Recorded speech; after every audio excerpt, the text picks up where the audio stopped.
Hi, welcome to Santorini, Greece. It's winter time. Today is February 25, 2004. And ang ganda-ganda dito sa Santorini. Dahil panay puti ang makikita ninyo. Look at the houses. Talagang it's a requirement talaga na sundin ninyo ang mga puti-puti dito sa lugar ng Santorini, dito sa Fira. Ito ang aming suite dito sa Fira.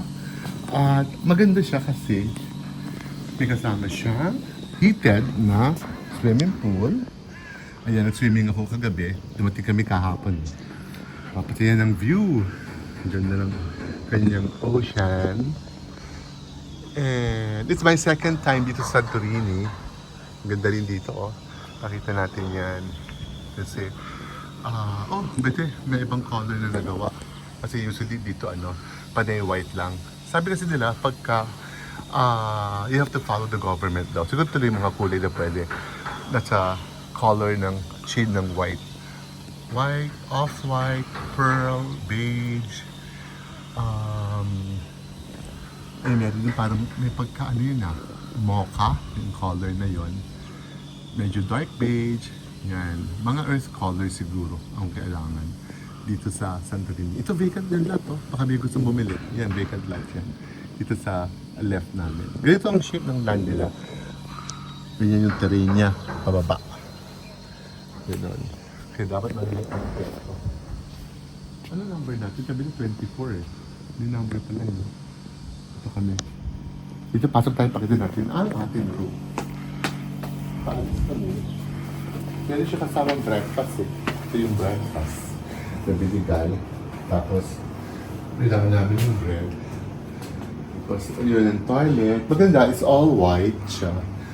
Tapos, dito yung, naka-separate yung shower sa toilet.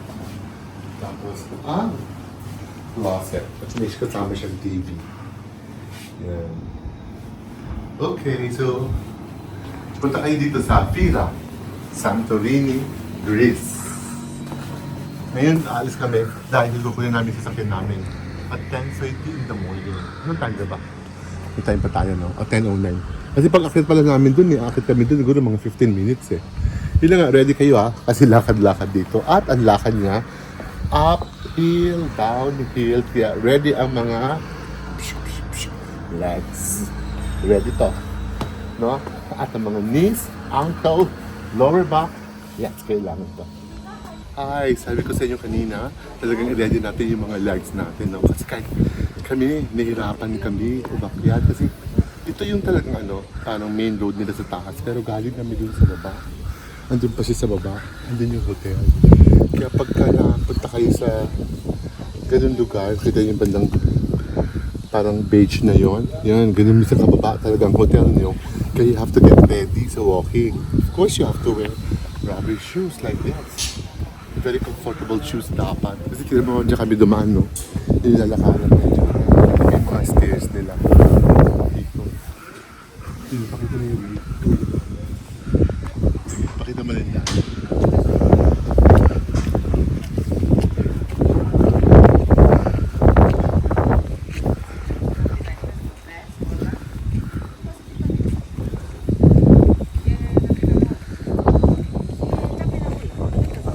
Hi! Ito aming bali second day dito sa Santorini. Ngayon nakapag-rent kami ng car at iikot kami ngayon ni Jim papunta kami ng Iya.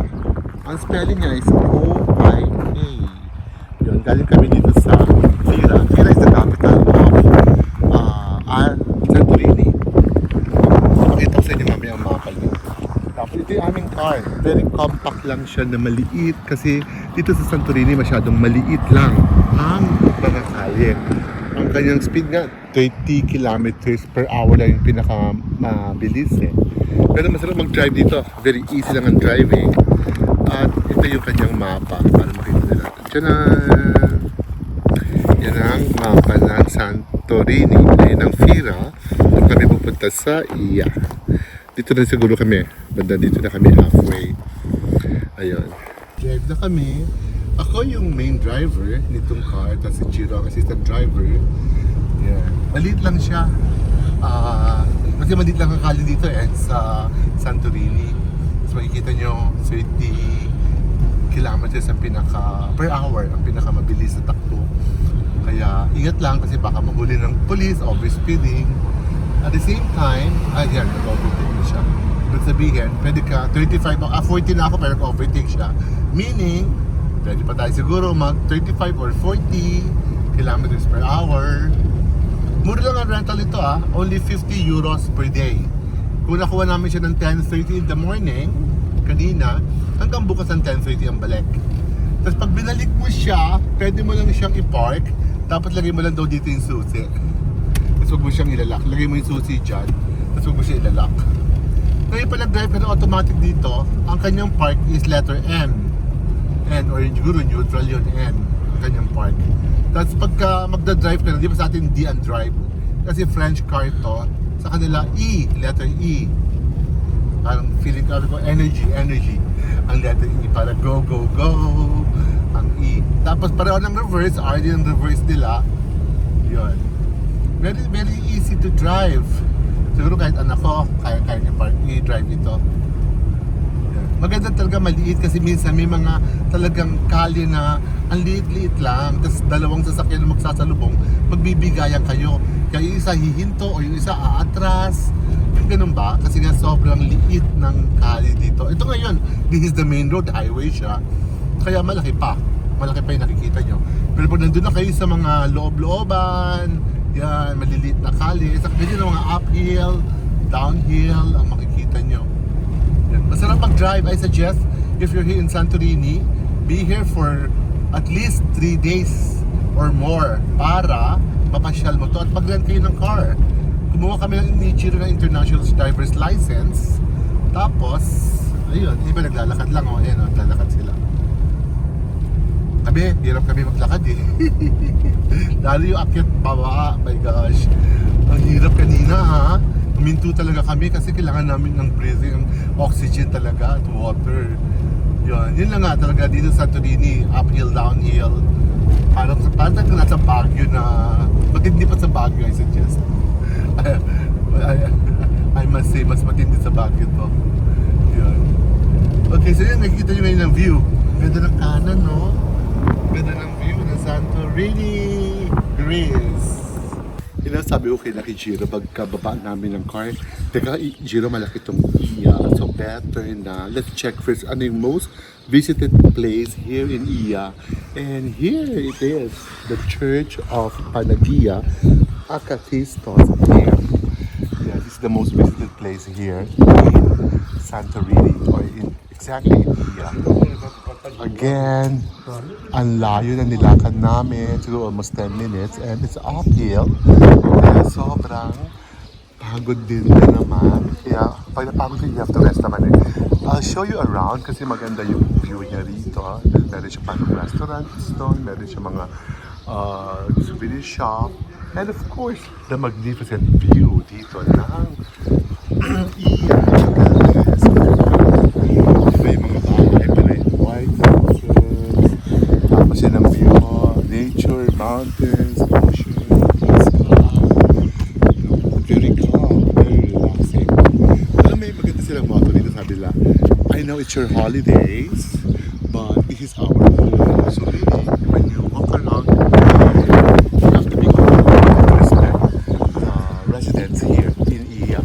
Kasi syempre naman, yung mga dadaanan ng mga bahay nila. So huwag tayo magiging. Pero mag-usap siguro medyo, lang, mabulong-bulong lang. Sobrang ay, decide naman. Yan, ito siya. Yun ang maganda na basa ko. I know it's your holiday, but it's our home. So we welcome you, but please respect us also. Yun ang sinasabi nila, which is good. Yan, again, ano yung name ng church? Church of Panagia, Akatistos Hem. It's closed sayang di kami nakapasok. Kung open na ito, nakapasok kami. But it's not open. Katawa-tawa to. I came better than I cook. Para sa akin to kasi hindi ako marunong magluto. If you can dream it, you can do it. Oo nga naman. Yan, para sa akin din yan. Nobody's perfect except the captain. Correct. Prince, remember that. And of course, this is for Miguel Regis. Right or wrong, I'm still the captain. Exactly. Yeah, especially 24. It's kind of big number. Yeah, 24. Yeah, ito siya. Ito yung church niya. Yeah, maganda. No? Yung maganda niya. Pakita natin mga tipo nila. And the price. Like this one is 25 euros. Look here. There's a mermaid. Ang ganda nito. Yung ano ng iya. It's 20, oh no, it's 200 euros. Ang painting na yun. And this one, mga collections din ng ano, religious relics. Rosary, they're Catholic, they have rosary. Here's the dog. Instead of a cat, now it's a dog for 10 euros.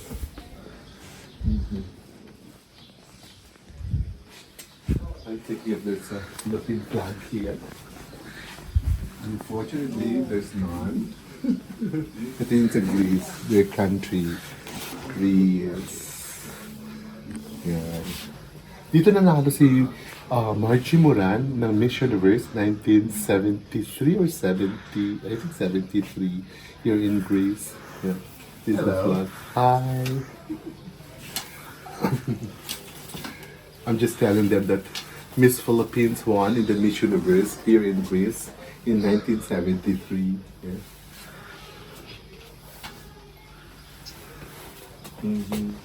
Okay. You have a nice collection. Thank Yes, you. you.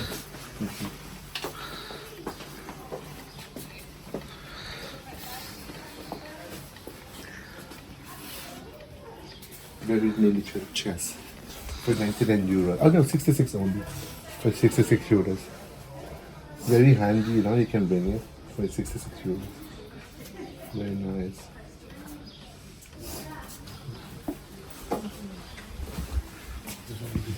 Very nice. Intricate.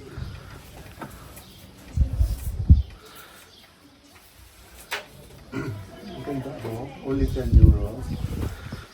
I like to buy this. Which is the best for Greece? Di ba ang ganda? Yan lang siya. Bagay dun sa collection. Remember na sa Brazil? Di ba? Ganito. Ito reminds me of nanay kasi pag butterfly. Which one do you like? This one or this one? Pareho lang. This is more colorful. I'll get this one. We're back here dito sa Fira for our lunch and ito yung restaurant na nirecommend nila. I suggest you come here also because we haven't tried the food but maraming tao kumakain, maraming turista, mostly Asian. Ayan. Ito yung order ko ay it's tawag siya pink passion. Meron siyang strawberry, peach, and mango. It's $8 and 40 cents. Yung Kinjiro naman, it's red. Mali. Sa akin pala is Pink Paradise. Pink Paradise. Strawberry, peach, and mango. Kinjiro is red passion. It's strawberry, raspberry, and mango. Yeah. And here. Yeah, thank you. It comes with rice. No. No. But if you want to rice in a different plate, we can have. Yeah, just a little. Because it says here with the rice. Where is it? With vegetables or rice? With vegetables. You prefer rice? Small rice, just a small portion of rice. Salami?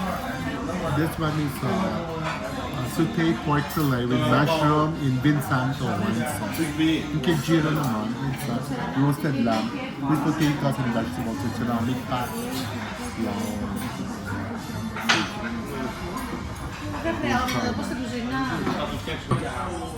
Usually dito sa restaurants in Greece, they give us a free dessert. After your meal, they give you like this one. It's a panna cotta with caramel. It's good. I like it.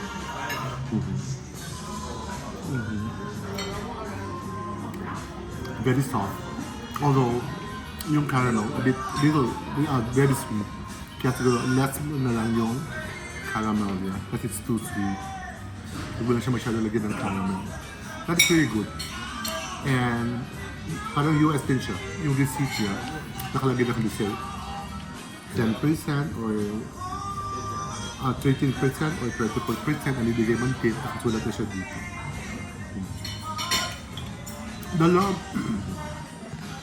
The lamb that Jiro ordered is really good. Very soft and long. Masarap siya. But my order, the pork chop, the roasted pork, that's too dry. Masyadong dry. Although I complain. Pero sabi nila, ganito sila magluto ng pork dito at saka chicken. Kailangan well done talaga para wag ito magkasakit. It should be well done ang luto ng chicken at ng pork. Okay, but I find it too dry. Hi, nandito kami ngayon sa Akrotiri Castle. Medyo may kataasan siya, kaya medyo tulong itong umbrella kasi para siyang cave na rin. Pero pagbaba namin, okay na kami kasi downhill na. Itong Akrotiri, hindi ko alam kung kailan siya binild na. Wala kasi kami mabasa dito. Pero, try namin pasukin pero medyo nakakatakot din. Kasi walang tourist, kami lang ni Jiro.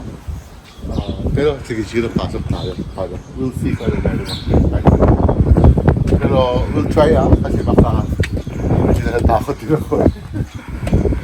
Wala kami tour guide eh. Ito buti may English na nakalagay. Venetian Castle of Akrotiri. Ayan. Yun yung papasok sa loob. But we'll try muna dito sa labas. Yan ang flag ng Greece. Yung blue and white na stripes na may cross. The flag ng very old castle. Ruins na siya. Yan. Balik-balik kami. Pasok-balik kami para makita natin kung ano meron dito. Yan. Yan ang flag nila. Pero ano na siya. Nabubulit na yung dulo. Ayan dito. Oh, maganda naman yung view dito. Kasi nasa taas na tayo. Ng tower. Ayan. Dito ako sa tabi ng flag. The flag of Greece. Ayan. Tapos, ito siya. Jiro, relax na relax. Pagod-pagod. Tayo mag-iyan. Ito yung pinaka-taas ng castle. Yan. May katabi siya na church. Yan. Bagay yung church. Hindi siya content. Unlike this one. Diyan kami dumaan. Para makita niyo yung valley. Diyan kami dumaan kanina.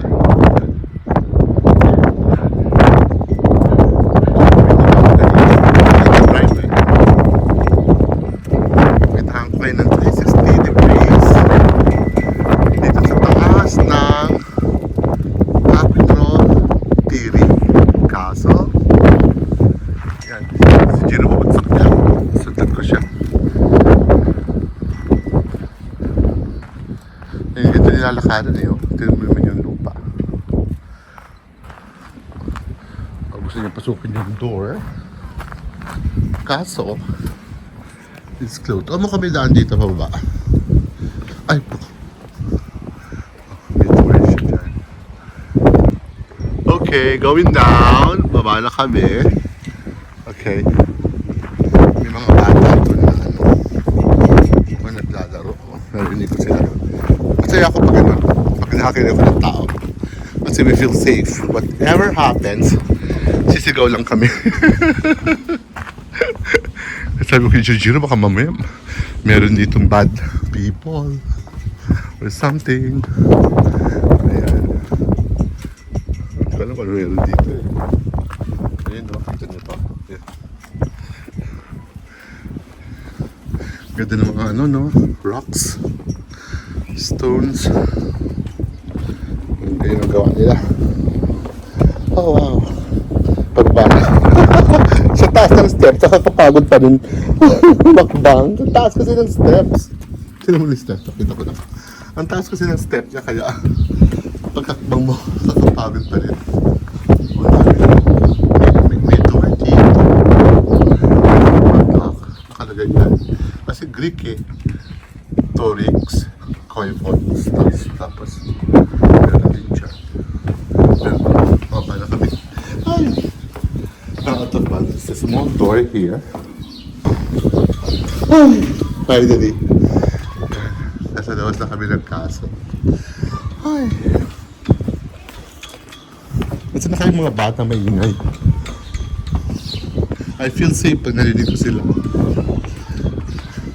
Kami kasama kaming tao dito.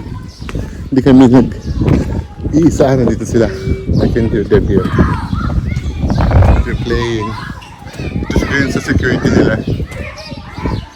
Maybe they're here. Ayun, naglalaro sila. Baka school nila to. Pero anong baka bawal eh.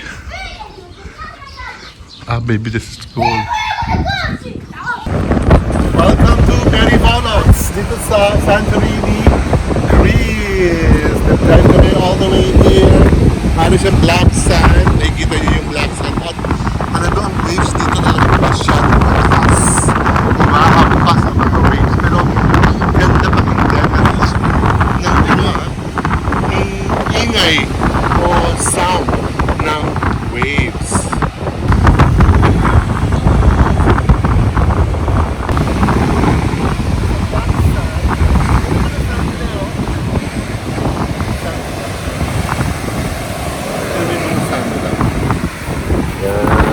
Ay, sorry.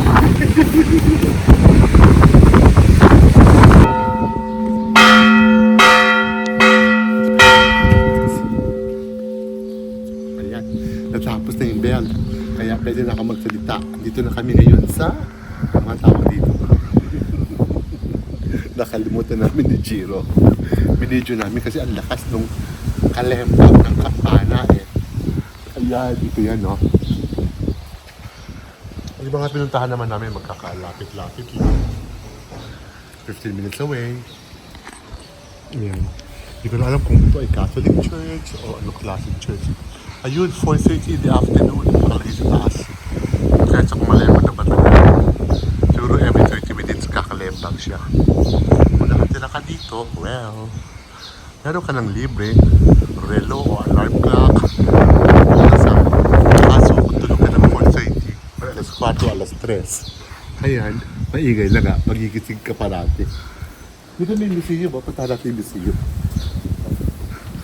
Ay, punta natin. Kaya namin yung pusa. So, Ariana Bread, she's very picky.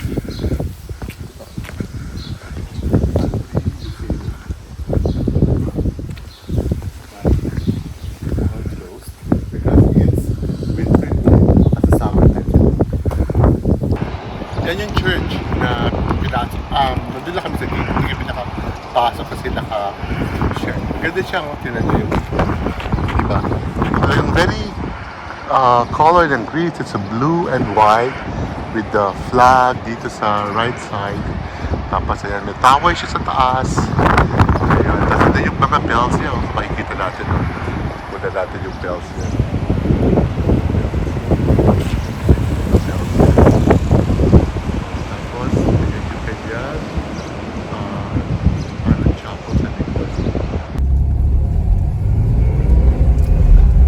Ayan, papunta na kami ngayon sa Red Beach. Ayan na, malapit na pababa. Kind of Red Beach, yung dagat. Ba't kaya siya red? Kana, no? 0.5 kilometer ang Red Beach. Ito may English.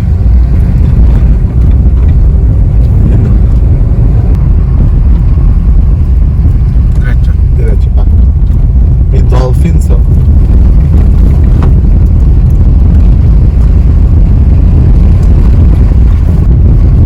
Red Beach. Taas ng waves. Red na kasi yung pato. Red yung pato.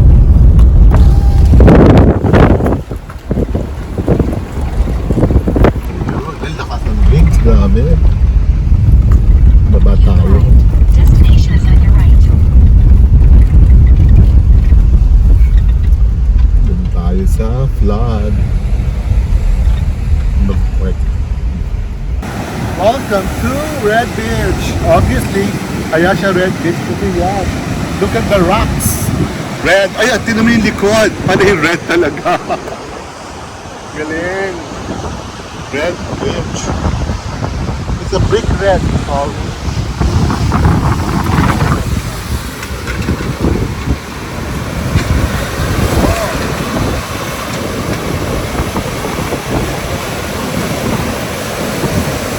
Wow, look at the waves. Ikaw, Malakot.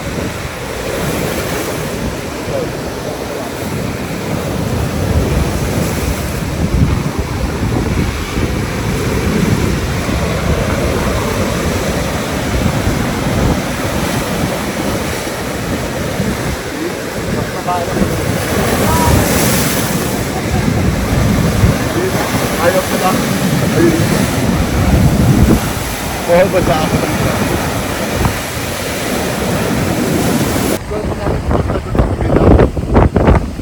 Sobrang lamig yung chicken. But it's so nice.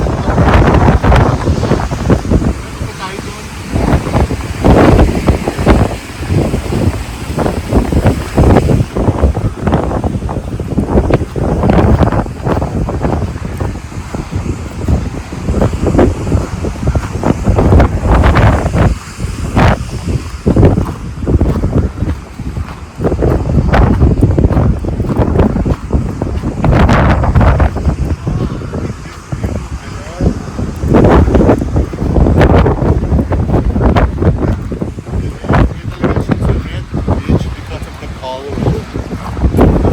Ang laki ng mga rocks here.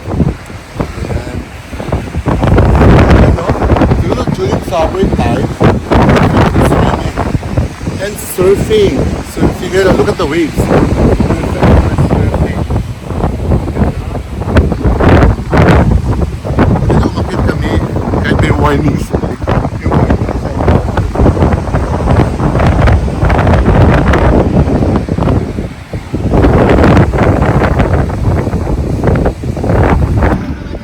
Bye, Santorini Chris. Until we meet again. Today we're leaving now and going to Lake Como in Italy. But ang airport namin is Malpensa. Tama? Malpensa Airport in Italy. Bye, Chris. We love Chris. We love Santorini. Ciao.